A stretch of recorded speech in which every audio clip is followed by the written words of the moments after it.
어떤 삶을 살아야 하는지 길을 잃어버린 그리스도인들이 많이 있습니다. 우리도 많은 말씀을 들어왔는데 설교를 들을 때마다 전부 중요한 것처럼 들리기 때문에 그렇습니다. 다 중요하게 생각하고 설교를 듣고 계시죠?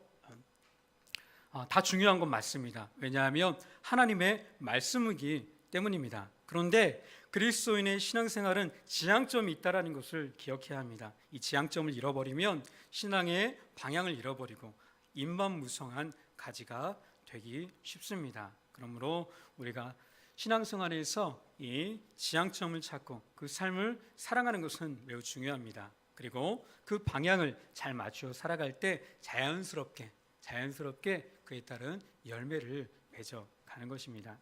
제가 사용하는 시계가 전자시계입니다. 보이시죠? 똑같은 거 차고 계시는 분도 있을지 모르겠는데요. G-SHOCK 시계입니다. 핸드폰으로 시계를 볼 수 있는데 핸드폰을 사용하지 않습니다. 왜냐하면 시계를 자주 제가 봅니다. 그래서 매번 핸드폰으로 시계를 보는 것은 너무나 불편하기 때문에 쉽게 시간을 확인하려고 시계를 찹니다. 그런데 제 시계가 얼마 전부터 희미해지기 시작했습니다. 굉장히 중요한 기능이 제 불이 들어오는데요. 불이 안 들어오기 시작했어요. 그리고 화면도 막 깜빡이기 시작했습니다. 그래서 이제 중요한 기능들이 안 됐는데요. 이 시계에서 제일 중요한 지금 뭐가 없다라는 거예요? 약이 다 떨어졌다는 거예요. 그래서 시계방에 가서 약을 갈았습니다. 왜요? 시계약 없으면 굉장히 중요한 시기거든요. 아침 저녁에 늦게 일어날 때도 잠깐 일어날 때도 이제 불을 켜면 몇 시인지 확인하고 다시 잠들어요. 그래야 마음이 놓여요. 그래서 시계약을 넣는 것도 굉장히 중요했습니다. 그래서 시계방에서 약을 넣는데요. 한 9년 만에 처음으로 이제 약을 갈았습니다. 시계에서 약은 굉장히 중요합니다. 없으면 시계 작동하지 않으니까요. 그런데 시계방 아저씨가 시계줄을 제대로 끼워놓지 않았어요. 그래서 갈고 왔는데 조금 차다가 이게 툭 떨어진 거예요. 그래서 마음이 굉장히 화가 났습니다. 그래서 가서 따질까 하다가 따지는 건 너무 좀 은혜롭지 못해서 제가 드라이버를 들고 또 이게 불편하니까 다 끌었어요. 그래서 다시 시계줄 원상복귀 시켜놨습니다. 시계줄도 저에게 있어서는 굉장히 중요합니다. 없으면은 필요가 없는 거예요. 시계줄이 없으면 이 시계는 편리해서 사용하는 거니까. 근데 이제 9년 만에 이거를 여기 끌어보니까 9년 동안 먼지, 찌꺼기 이게 어마어마하게 쌓였더라고요. 그래서 칫솔을 가지고 빡빡 닦아냈습니다. 깨끗하게 닦아냈는데 물이 들어갔어요. 물이 들어가지고 온도차가 생기면 여기 이제 김이 서리더라고요. 지금 이제 온도차가 별로 안 생겨서 김이 안 서리는데 얼마 전까지 김이 서렸었는데 지금 좀 괜찮아졌습니다. 김이 서려서 이 기계 안에 수분이 들어가면 어떻게 돼요? 금방 고장나죠. 수분이 이 시계에 들어가지 않게 하는 것도 굉장히 중요합니다. 시계 자체만 보면 시계약도 중요하고 시계줄도 중요하고 부품 하나하나가 중요한 이유가 다 있습니다. 하지만 이 모든 것이 중요한 이유는 뭡니까?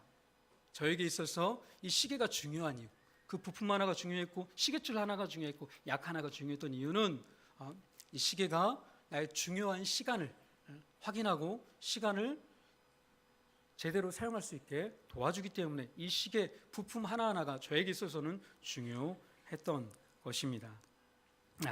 그런데 제가 핸드폰으로 시계를 보면서 이 시계를 사용하지 않는다고 하면 이 시계는 이 시계 부품이나 아니면 약, 시계줄 이런 것은 저에게는 별반 의미가 없는 것이 됩니다. 그냥 버려도 괜찮아요. 싼 거기 때문에.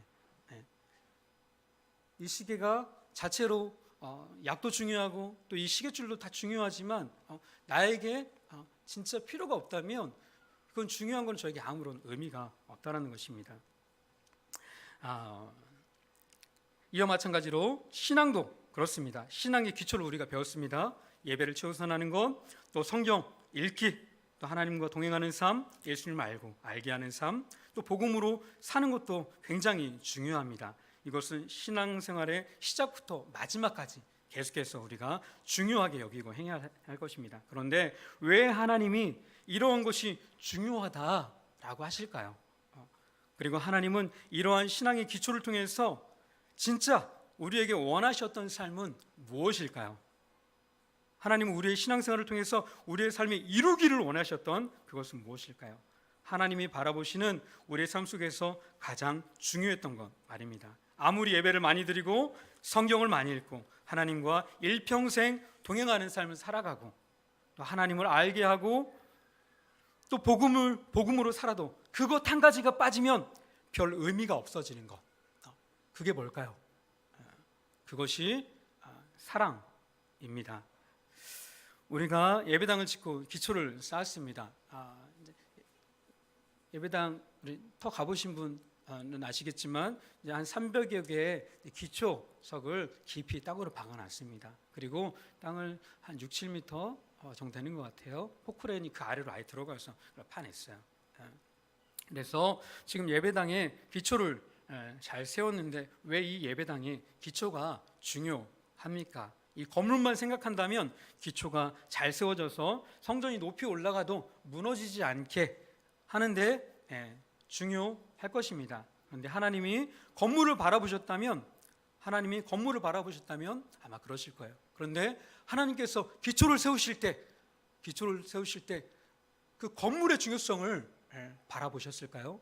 그렇지 않다는 것입니다. 하나님은 성전 자체에 관심이 있지 않습니다. 이 기초가 중요한 것은 이 기초 위에서 세워질 성전을 통해서 이 지역 사회와 또 구원받을 수많은 영혼들이 주님 앞에 나와서 예배드리고 또 수많은 고통받는 자들이 이곳에서 위로를 받고 주님의 은혜를 경험하는 성전이기 때문에 그것이 중요한 것입니다. 그것이 아니라면 하나님께는 지어지고 있는 지금 성전의 기초를 쌓는 것, 또 올라가서 건물을 지어지는 것 별 의미가 없습니다.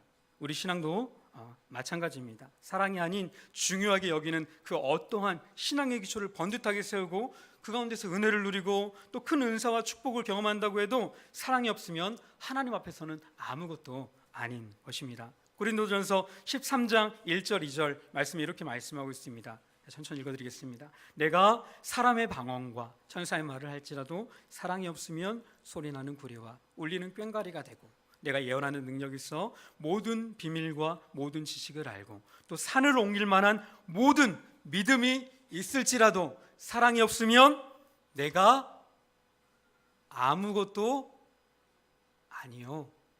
이 모든 것이 아무런 의미가 없다라는 것입니다.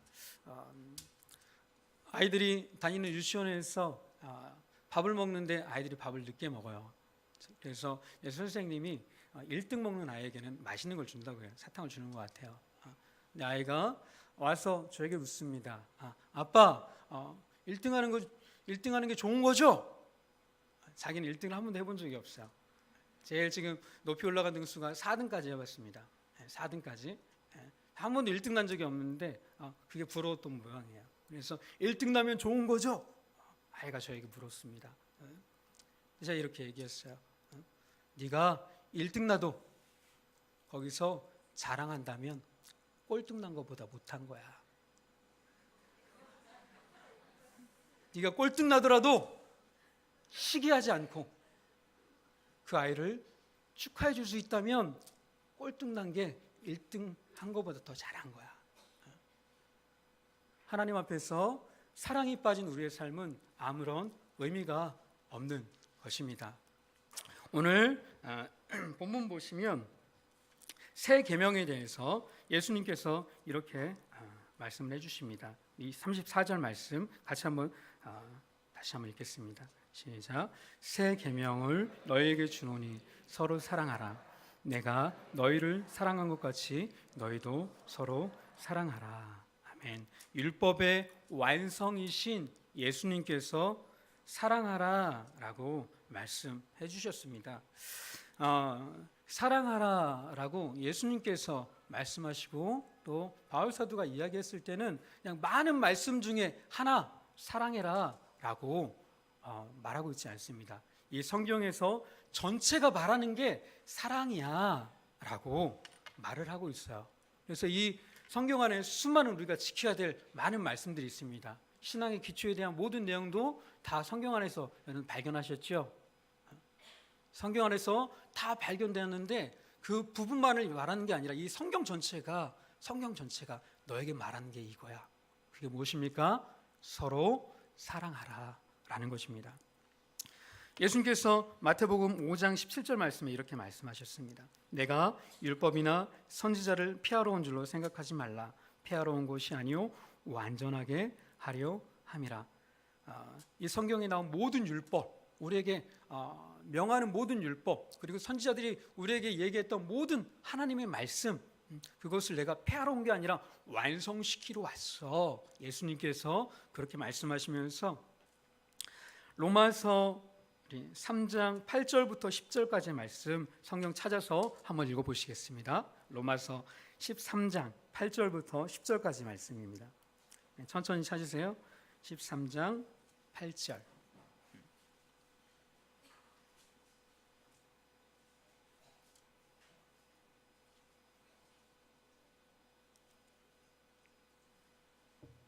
로마서 13장 8절 말씀. 찾으신 분들 한번 천천히 읽어보겠습니다. 시작. 피차 사랑의 빛 외에는 아무에게든지 아무 빚도 짓지 말라. 남을 사랑하는 자는 율법을 다 이루었느니라. 간음하지 말라, 살인하지 말라, 도둑질하지 말라, 탐내지 말라 한 것과 그 외 다른 계명이 있을지라도 내 이웃을 내 자신과 같이 사랑하라 하신 그 말씀 가운데 다 들었느니라. 사랑은 이웃에게 악을 행하지 아니하나니 그러므로 사랑은 율법의 완성이니라. 아멘. 바울 사도도 사랑에 대해서 이야기할 때 어떻게 말씀하시는가 보니까 사랑하는 자 13장 8절 보니까 사랑하는 자는 이 모든 율법을 다 이룬 자다라고 말씀하고 있어요. 그리고 13장 9절 말씀 보니까 여러 가지 십계명의 내용을 이야기하면서 그 외에 다른 계명이 있을지라도 네 이웃을 내 자신과 같이 사랑하라 하신 그 말씀 가운데 다 들었다. 그러니까 사랑 실천하면 네가 성경을 많이 몰라도 예수 믿은 지 얼마 되지 않아도 이 성경의 말씀들이 다 너를 통해서 이루어지는 거야 라고 말씀하면서 13장 10절에 사랑은 율법의 완성이다 라고 바울 사도가 예수님께서 하셨던 말을 이렇게 정리해서 말씀을 해주셨습니다. 또 갈라디아서 5장 14절 말씀을 보시면 온 율법은 내 이웃 사랑하기를 내 자신같이 하라 하신 한 말씀에서 이루어졌나니. 온 율법은 내 이웃을 사랑해라 이 한 가지 말씀에서 다 이루어졌다라고 말씀을 해 주셨습니다. 율법을 완성시킨 예수님께서 이제 십자가에서 얼마 있으면 못 박혀 죽으셔야만 합니다. 예수님께서 제자들에게 해주고 싶었던 말이 오늘 말씀이에요. 그래서 새 계명이라고 이야기합니다. 새 계명을 너희에게 주노니. 예수님께서 이 새 계명 서로 사랑해라 라는 말씀을 주시는데 이 사랑하라는 말씀은 이미 구약에서 예수님께서 해오셨던 말씀이었습니다. 레위기 19장 18절 말씀 보면 한번 읽어드릴게요. 원수를 갚지 말며 동포를 원망하지 말며 이웃 사랑하기를 내 몸과 같이 하라. 나는 내 여호와니라 라고 말씀하면서 이미 이웃 사랑하기를 내 몸같이 해라 라고 예수님께서 옛 계명이 이렇게 말씀해 주셨는데 이것을 예수님께서는 새 계명이다 라고 하시면서 다시 이야기를 해주고 계시는 거예요. 근데 왜 예수님께서 옛날에 있었던 말씀을 다시 이야기하는 것인데 이것을 새 계명이라고 우리에게 말씀하고 있을까요? 그것은 옛 계명이라는 의미가 구약 율법에 의해서 이미 주어졌지만 예수 그리스도로 말미암아서 완성됐다라는 의미입니다. 즉 원수를 사랑하고 이웃을 자신의 몸과 같이 사랑하라는 이 완전한 사랑, 인간에 의해서 결코 완벽하게 시행될 수 없는 그 사랑을 예수님께서 온전하게 행하시면서 사랑의 표본을 만들어 주신 거예요. 그래서 34절 말씀 보면 정확하게 이렇게 말씀합니다. 내가 너희를 사랑한 것 같이, 내가 너희를 사랑한 것 같이 라고 말씀하시면서 이게 사랑의 표본이야 라고 이야기를 해주시는 것입니다. 우리는 예수 그리스도로 말미암아서 우리의 인생이 방향이 바뀐 줄 믿습니다. 하나님께서 율법에서 우리에게 요구하시는 것, 그것이 무엇이었습니까? 내 하나님을 내 마음을 다해서, 뜻을 다해서, 힘을 다해서, 내 성품을 다해서 사랑해라. 그리고 내 이웃을 내 몸과 같이 사랑해라. 하나님께서 율법에서 요구했던 것이 이 두 가지입니다. 근데 이 율법을 다 이루어 주신 거예요. 그러면서 우리에게 그 사랑을 받은 우리가 살아야 될 삶은 이제는 하나님을 사랑하고 내 이웃을 이제는 예수님처럼 사랑해야 하는 것입니다. 이것이 바로 우리가 살아야 될 삶입니다. 이것을 예수님께서 십자가에서 보여주시면서 우리를 사랑하셔서 그런 삶을 살게 우리의 인생을 바꿔놓으신 거예요. 그래서 요한 1서 4장 말씀도 한번 같이 찾아서 읽어보겠습니다. 요한 1서 4장 19절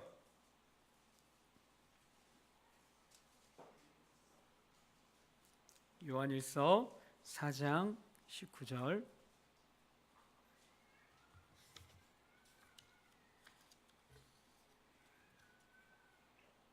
찾으신 분들 같이 한번 요한일서 4장 19절 말씀 한 목소리로 읽겠습니다. 시작.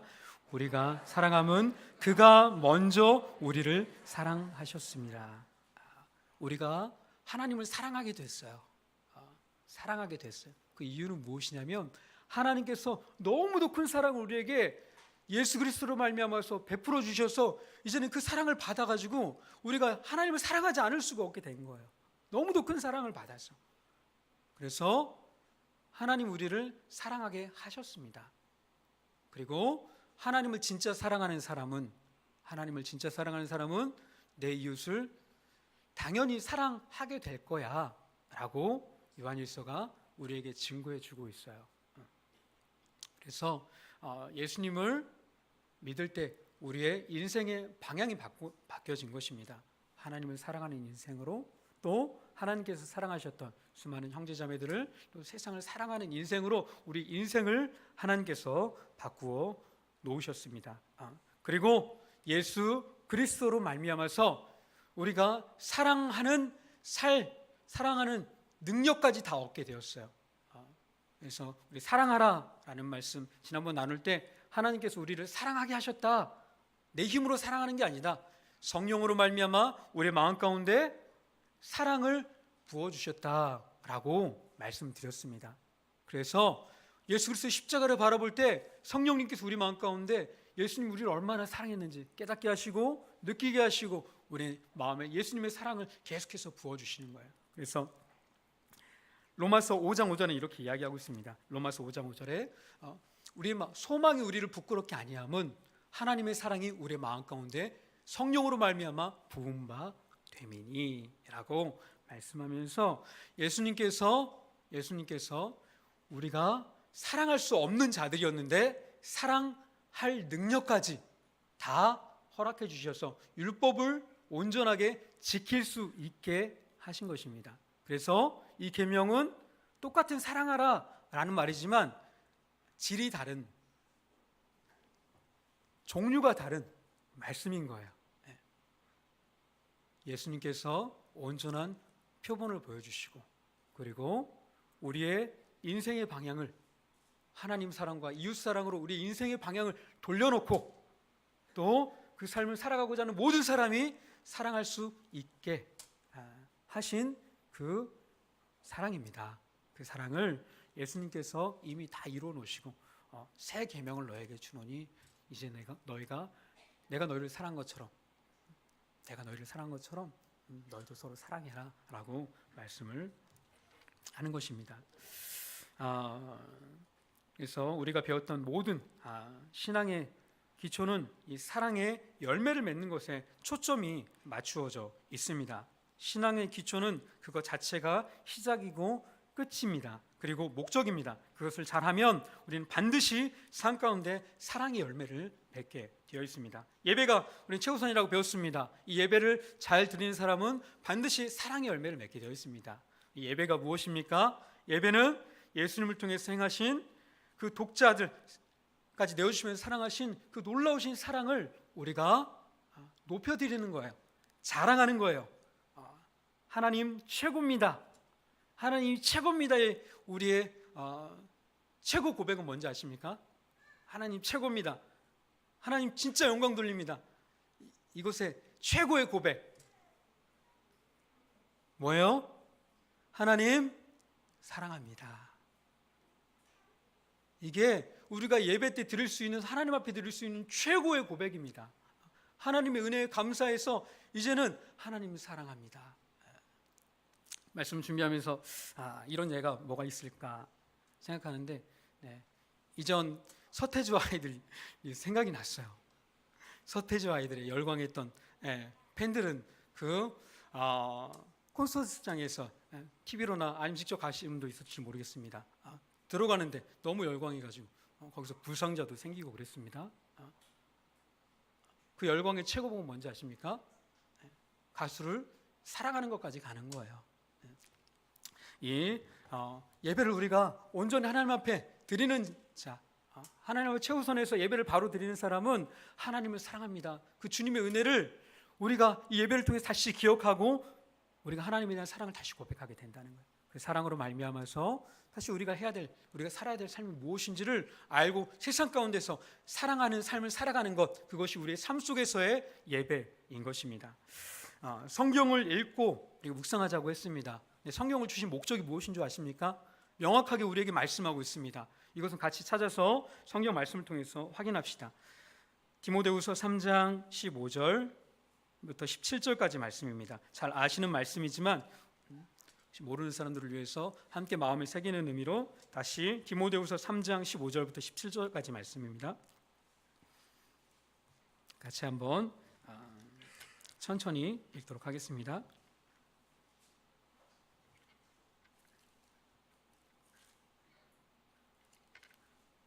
시작.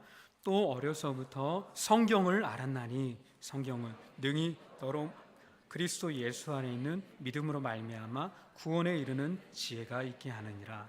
모든 성경은 하나님의 감동으로 된 것으로 교훈과 책망과 바르게 함과 의로 교육하기에 유익하니 이는 하나님의 사람으로 온전하게 하며 모든 선한 일을 행할 능력을 갖추게 하려 함이라. 아멘. 두 가지를 말씀하고 있습니다. 첫째는 예수 그리스도를 믿음으로 말미암는 이 구원에 이르는 지혜, 구원에 이르는 지혜를 이 성경이 우리에게 허락해 줍니다. 그리고 두 번째로 교훈과 책망과 바르게 함과 의로 교육해서 뭘 이루려고 하는가? 이 성경이 하나님의 사람으로 온전하게 해서 모든 선한 일을 행할 능력을 갖추게, 이 성경이 쓰여진 목적입니다. 사랑할 능력을 갖출 수 있도록 이 성경이 쓰여졌다는 것입니다. 그래서 우리가 성경을 많이 읽으면 이미 구원받았잖아요. 그리고 두 번째 목적이 우리 삶 가운데 나타나야 된다는 거예요. 교훈과 책망과 바르게 함과 의로 교육함을 계속해서 성령님을 통해서 받아서 우리가 사랑을 행할 능력을 갖춘 사람들로. 그래서 이 성경이 목적이, 성경을 많이 읽고 묵상하면 우리가 사랑하는 사람들로 변화되게 되어 있습니다. 예수님을 알게 하자라고 했습니다. 예수님이 어떤 분이십니까? 율법을 완성시키신 분, 율법에서 말하는 사랑을 완성하신 분입니다. 그 예수님을 아는 자들, 안다라는 것은 단지 그냥 머리로만 아는 게 아니에요. 체험으로 아는 거예요. 그 사랑을 경험한다라는 거예요. 쉽게 얘기하면 그 사랑을 예수님을 아는 자들은 사랑하게 되어 있는 것입니다. 또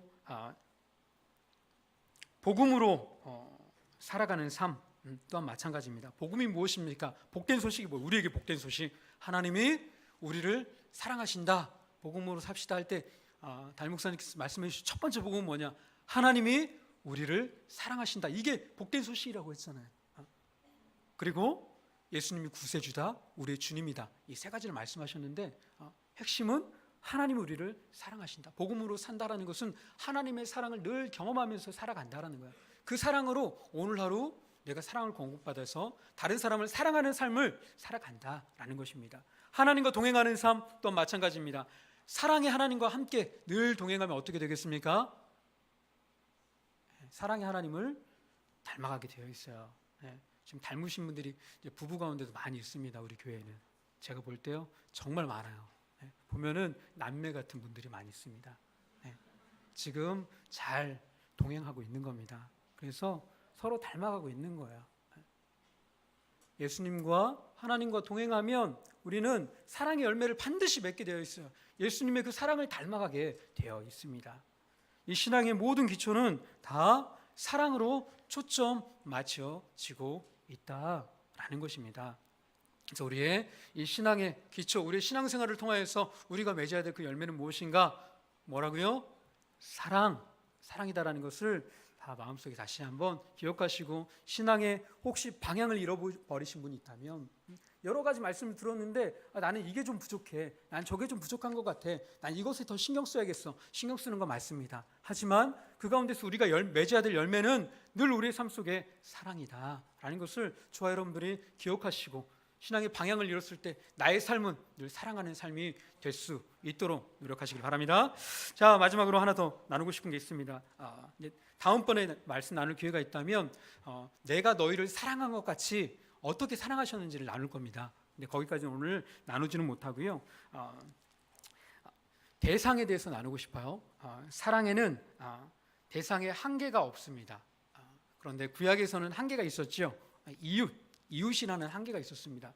네 이웃을 내 몸처럼 사랑해라 라고 구약에서는 명확하게 그렇게 이야기를 하고, 또 예수님께서도 구약의 모든 율법이 뭘 말하고 있습니까? 라고 율법 교사가 물었을 때 내 이웃이라고 정확하게 이야기를 합니다. 모든 복음서에서 다 그렇게 이야기하고 있어요.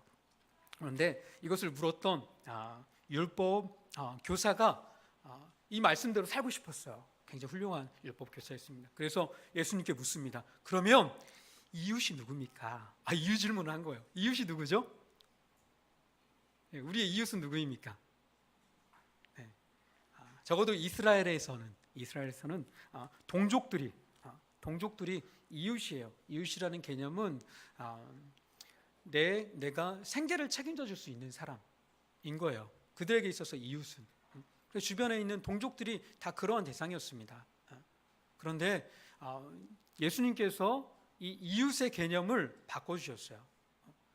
예수님께서 이 이웃을 사랑하라라는 것을, 이 말씀을 완성시켰다고 했잖아요. 그런데 이웃의 개념을 바꿔주셨습니다. 이스라엘에게 있어서는 이웃은 내 동족들이었어요. 같이 살고 있는 지역의 유대인들.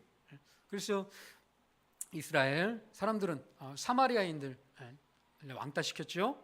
그리고 이방인들 사람 취급하지 않았습니다. 그런데 예수님께서 그 질문에 이렇게 대답을 하셨습니다.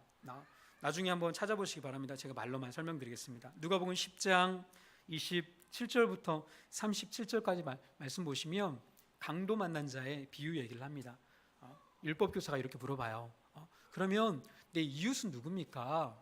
이웃은 누구죠? 그럴 때 예수님께서 강도 만난 자의 비유를 통해서 이야기를 해주시는 거예요. 강도 만난 자 한 사람이 있는데 그것 때문에 피 흘려 죽게 됐는데 한 제사장이 그를 지켜보다가 제사 드리러 가야 돼서 그냥 무시하고 막 지나갔어.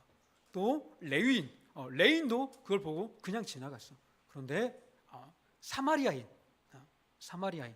원수처럼 여겼던 사마리아인, 그 사마리아인 사람이 그 강도 만난 자를 보더니 그 강도 만난 자를 데려다가 씻기고 또 다른 사람들에게 맡겨서 이 사람을 치료해주고 또 먹을 것도 주게 했습니다. 그리고 자기가 볼 일이 있었기 때문에 잠시 가 있는 동안 얘에게 필요한 게 있다면 더 내가 돈을 지불할 테니 돌봐주세요 라고 부탁을 하면서 갔어요. 그러면서 그 비유를 하시면서 예수님께서 그 율법 교사에게 이렇게 묻습니다. 네 생각에는 이 세 사람 중에 누가 강도 만난 자의 이웃이 되겠느냐? 예수님께서 율법 교사에게 그렇게 물어보신 거예요. 율법 교사에게 있어서는 내 이웃은 누구냐면 내 가족, 친지, 그리고 나를 알고 있는 주변 사람들. 그래서 내가 언제든지 내가 가지고 있는 게 있으면 그들이 어려울 때 내가 도와줄 수 있는데, 내가 이방인들, 사마리아인, 그들은 이웃이 아니었어요. 그런데 예수님께서 그렇게 질문하셨어요. 그때 율법 교사가 이렇게 이야기합니다. 이르되 자비를 베푼 자니이다.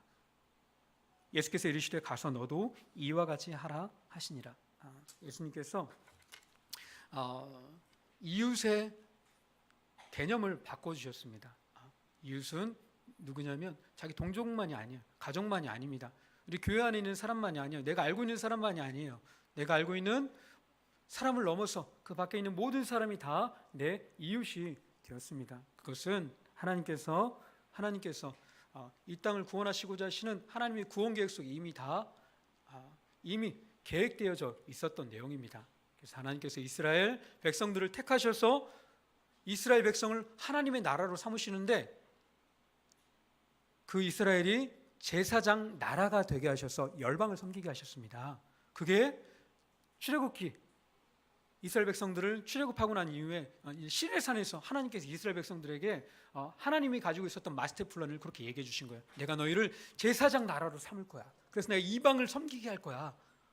이방을 사랑하는, 그래서 이방을 하나님 앞에 올려드리는, 열방을 섬기는 제사장 나라가 되게 해서 나의 빛을 드러내게 할 거야. 그것을 말씀해 주셨어요. 예수님께서 이루신 이 사랑, 이 율법의 완성, 그 안에 이스라엘 사람들이 생각하고 있었던 사랑의 대상의 개념이 바뀌어 버린 것입니다. 그것은 저와 여러분들에게도 동일하게 말씀하고 있는 내용입니다. 그것은 우리가 지금 한계 짓고 있는 모든 사람들을 다 뛰어넘어야 합니다. 얼마 전에 제주도에 이슬람권 사람들이 많이 들어왔다는 소식을 들었습니다. 제 안에 고민이 되었어요. 그 사람들 저에게 피해 준 것은 없습니다. 제가 뭐 피해 받은 건 없어요. 그런데 이슬람 사람들 그걸 생각하면서 이슬람권 또 와가지고 또 결혼 많이 해서 또 이슬람 사람들 많이 만들어내는 거 아니야? 막 그런 생각이 제 마음가운데 들었습니다. 그 사람 나라에 어려움이 있어서 잠시 도움받으러 온 거잖아요. 도움받으러 온 건데 제 마음 가운데 그들을 경계하는 마음이 자연스럽게 생기는 것을 제가 느꼈습니다. 우리 교회에 노숙자들이 많이 찾아옵니다. 어떤 분들은 보면서 어떻게 될지 막 안절부절 못하시는 분들이 있어요. 저도 처음에는 그랬습니다. 그런데 이 교회가 어떠한 교회가 되어야 되는가? 노숙자들이 왔을 때 그 노숙자들이 쉼을 얻을 수 있는 공간이 되어야 되는 것이 우리 교회 아니겠습니까? 그럼 제가 어느 때 한번 지체와 교제를 나누다가 그런 얘기를 나눴습니다. 이런 노숙자들이 우리 교회 절반 이상을 차지한다면 우리 성도님들이 그것을 좋아할까? 이런 생각을 해봤어요. 여러분 어떻습니까?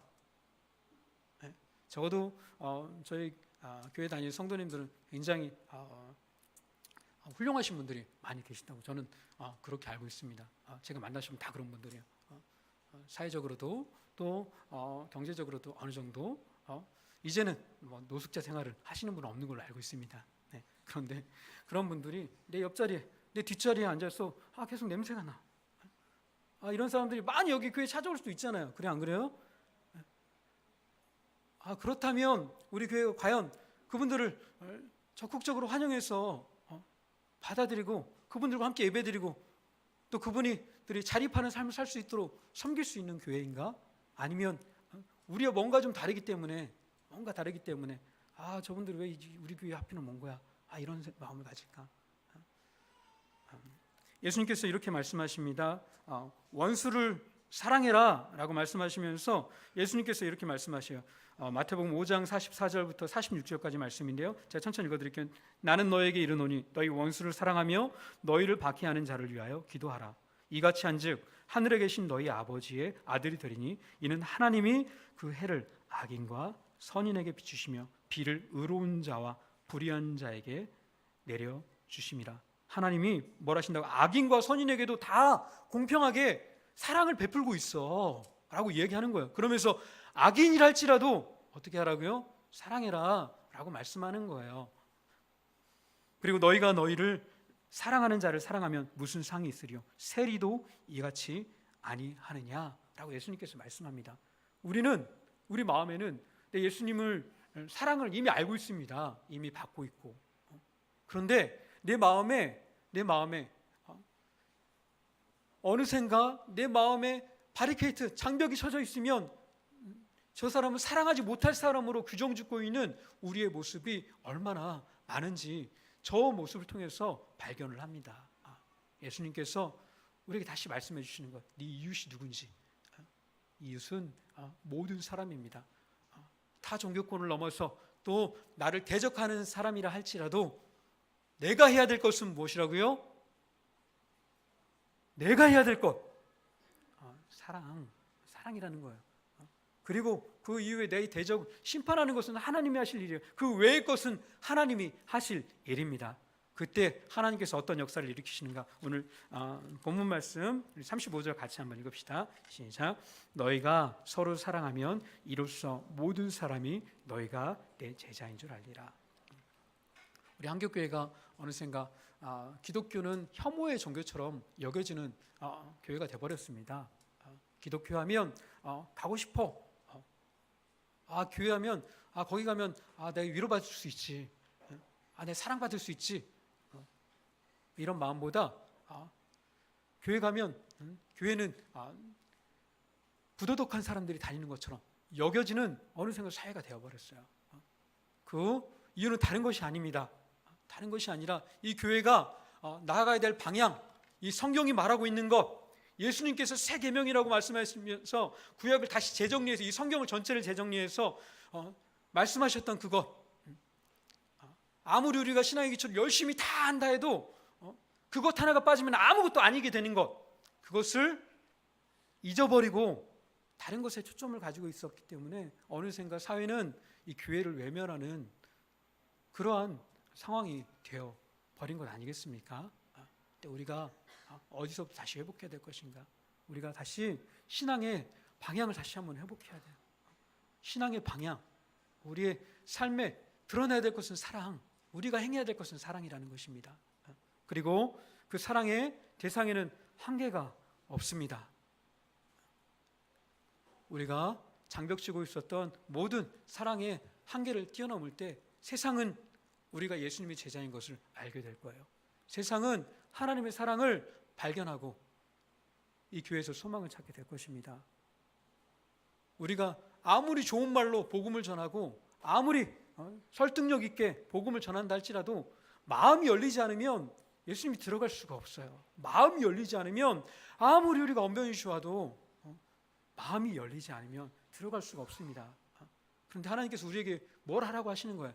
사랑해라. 그러면 하나님께서 뭘 하시는 거예요?